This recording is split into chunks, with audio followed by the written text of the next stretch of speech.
DJI এর এই গিম্বেলে আছে 3x স্টেবিলাইজেশন, যার কারণে ভিডিও থাকে একদম স্মুথ আর সিনেমাটিক, হাঁটলেও ফুটেজ কাঁপে না। এর একটা দারুণ ফিচার হলো ইন্টেলিজেন্ট সাবজেক্ট ট্র্যাকিং, মানে আপনি বা আপনার সাবজেক্ট মুভ করলেও ক্যামেরা আপনাকে ফলো করে, এমনকি মানুষ ছাড়াও কুকুর বিড়ালকেও ট্র্যাক করতে পারে। আর নতুন 360 ডিগ্রি প্যান রোটেশন ফিচার দিয়ে পুরো ঘুরে সিনেমাটিক শট নেওয়া যায়, যা শর্ট ভিডিও বা রিল বানানোর জন্য একদম পারফেক্ট। এতে আছে বিল্ট ইন ট্রাইপড আর এক্সটেনশন রোড, তাই সেলফি, ব্লগ বা গ্রুপ শট নেওয়া খুব সহজ।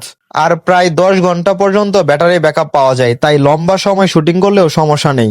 যারা মোবাইল দিয়ে ব্লগ, রিল বা শর্ট ভিডিও বানাও, তাদের জন্য এই DJI এর এই গিম্বলটা সত্যি একটা পাওয়ারফুল টুল। তো আজকে আমি চলে আসছি বিলের মাঝখানে একটা ভিডিও শুট করতে। যদি পাশেরটা যদি আপনাদের একটু ঘোরায় ঘোরায় যদি দেখাই, তাহলে কিন্তু বুঝতে পারবেন যে কেমন।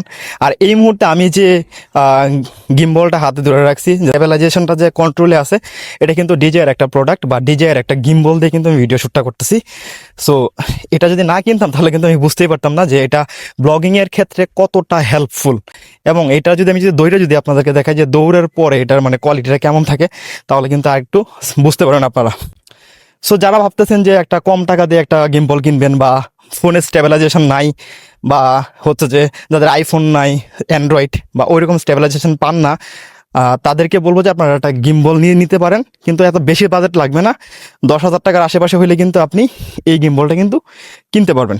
সো আমি কথা বলতেছি হচ্ছে DJI এর, এবং হচ্ছে যে এটার কোয়ালিটি কিন্তু ভাই অসাধারণ। মানে যদি আমি বাসায় বলতে পারবো না যে আপনার এটার কোয়ালিটি কেমন, আপনি যদি ব্যবহার করেন নিজে থেকে, তাহলে কিন্তু আপনি বুঝতে পারবেন।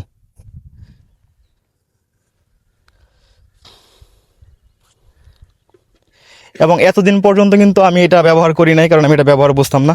সো যার কারণে কিন্তু শিখছি এখন।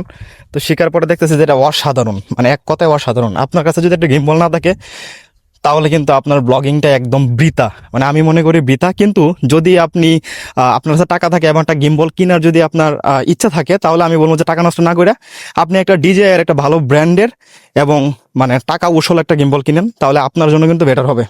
আর এই মুহূর্তে কিন্তু আমি ওই গিম্বলটা কিন্তু ব্যবহার করতেছি।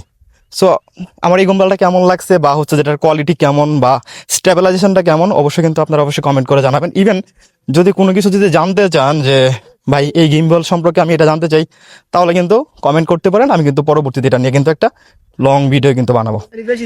সো এটা হচ্ছে যে আমাদের বাংতিপাড়ের রাস্তা। সো টেন্ডারের কাজ যদিও বা ফাঁস হয়েছে, আর এখন কিন্তু ভাইয়ারা কিন্তু কাজ করতেছে, আমরা দেখ কাজ করতেছেন। তো বাসা কোথায় ভাই? সামনে মেদনি বাসা।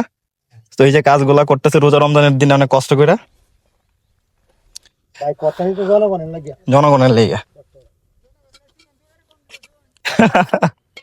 সিমেন্ট তো কমই, সিমেন্ট কি অত বেশি দাম দেবো নাকি?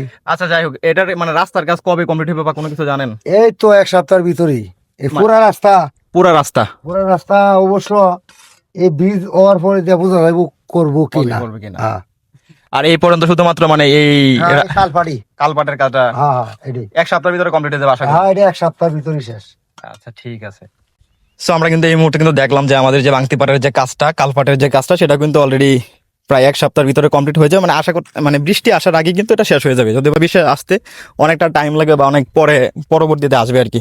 সো তার আগে কিন্তু এটার কাজ কমপ্লিট। কিন্তু দুর্ভাগ্যবশত কিন্তু রাস্তার কাজটা যদি বৃষ্টি আসার আগে আগে যদি কমপ্লিট করা যেত, তাহলে কিন্তু মানুষের ভোগান্তি হইতো না, বা এলাকা মানুষের ভোগান্তি হইতো না। কেননা কারণ বৃষ্টির সময় কিন্তু এই রাস্তাটা অনেক বেশি কাদা থাকে, এবং হচ্ছে যে মানে অবস্থা খুবই খারাপ থাকে। তো যাই হোক, ওনারা বলছে, আমি বলতে পারি না কবে এটার কাজ শুরু হবে, তারপর আশা করা যায় আর কি, বা এটার কালপাট হওয়ার পরে সিদ্ধান্ত নিবে যে তারা এটা করে দিবে কি দিবে না, বা হবে কি হবে না।